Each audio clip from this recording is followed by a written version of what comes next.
beating of Kabam suggested imminent danger. The village elders had announced an immediate Dorbar requesting everyone's presence. We have been living in harmony with all life forms of Meiramo. This beast threatens our mutual coexistence and therefore needs to be stopped at once. We hold this Dorbar today to find a solution to this beast of a problem. Is there anyone among us brave enough to take up the challenge? There was a dead silence throughout the Dorbar, as everybody knew that defeating this common enemy was almost impossible. In the plains, Bos Frontalis, locally known as Mithun, lived with his mother. The mother watched and saw her son grow from a little calf into a fine, strong and handsome individual, and she couldn't be prouder. Young Mithun was adventurous and roamed around his homeland with no fear and apprehension. However, the adjoining Khasi Hills always intrigued him since his childhood days. His mother warned him not to venture into the Khasi Hills, but to be happy and content with whatever they have at home. However, his mother's warning only sparked his curiosity, and not heeding her advice, young Mithun set on an adventurous journey towards the Khasi Hills. Never in his life had he witnessed the serene beauty of the towering monoliths and the misty hills, the mild meadows full of lush green herbs, the alluring pitcher plant, the enchanting orchids, and the delectable fruits. Surely, he said to himself, this must be heaven on earth. Fascinated with the new environment and food, he did what he knew best, delighting his taste buds with every edible thing.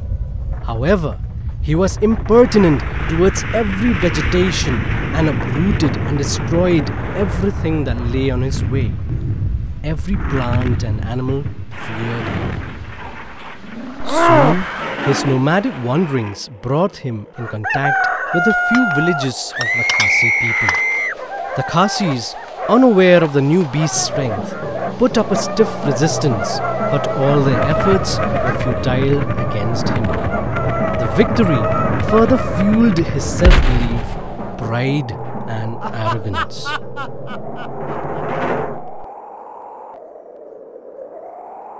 The silence was broken by an unlikely organism, Nud, scientifically known as Fasciola gigantica, or commonly known as liver fluke, who stood up and said that he would volunteer to help and knew of a plan to kill Mithun. Many present there were skeptical, as Nud's parasitic lifestyle was not taken well within the society. Nevertheless, the Dorbar was amazed at Nud's daring bravery to fight against the beast. Nud also spoke of how he was affected by Mithun's unforgiving nature and told the gathering that he can sacrifice his offsprings in order to restore a balance within Mother Nature. But being old and immobile, he needed help from another animal in order to accomplish the work. Another odd volunteer, the snail, or locally known as Matta, offered her assistance to Nud as she is a close friend of him. The elders, however, wanted to know of Nud's plan and Matta's role in it. Nud spoke of the plan and said that because of the scarcity of food for the little ones, Matta would host his child Miracidia, where it would multiply and reproduce to form Radia, grow up to become Cercaria, and finally come out of Matta's body and encyst as Metacercaria on the watercress vegetation that Mithun loved to eat. On ingestion, Metacercaria would exist in the small intestine, make their way to the liver, mature into adults, lay eggs, and reside within the bile ducts, blocking the bile passages and eventually kill Mithun. No sooner the plan started unfolding, with Miracidia entering Mata's body and Metacercaria finally encysting at the vegetation near the river. Mithun came to the river and drank bountifully. He looked at the young and tender shoots of watercress plants and gobbled up the entire vegetation along with the Metacercaria. He then played in the water and finally left the spot. The elated Khasis prayed and hoped that Nod's offsprings did what they were taught to do. As time passed by, soon Mithun's sightings began to diminish.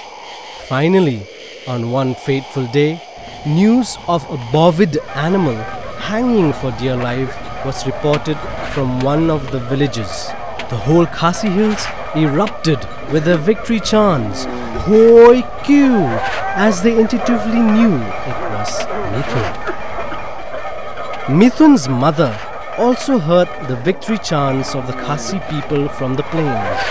Fearing the worst, she rushed to the hills. On reaching the spot, she saw her child, pale, thin, and fighting for breaths. She rushed to the spot and held her now motionless son close to her heart and wept. It was a moment of agony for Nud too, as his offsprings would also die with Mithun. But he was proud of the fact that his children died for a greater glory. Seeing the agony and misery of Mithun's mother, the Khasis stopped their victory chants and prayed to the Almighty God to take away the pain from the grieving souls. Mithun's mother's laments could be heard far and wide. As she grieved, a blinding flash filled the entire place, and in another instant, both Mithun and his mother vanished. The Khasis believed that it was the divine power of God that took the souls into his infinite loving care. Soon, the balance and harmony was restored in Meiramang, or Mother Nature. The dwellers of the Khasi hills were greatly indebted to Nud and his generation.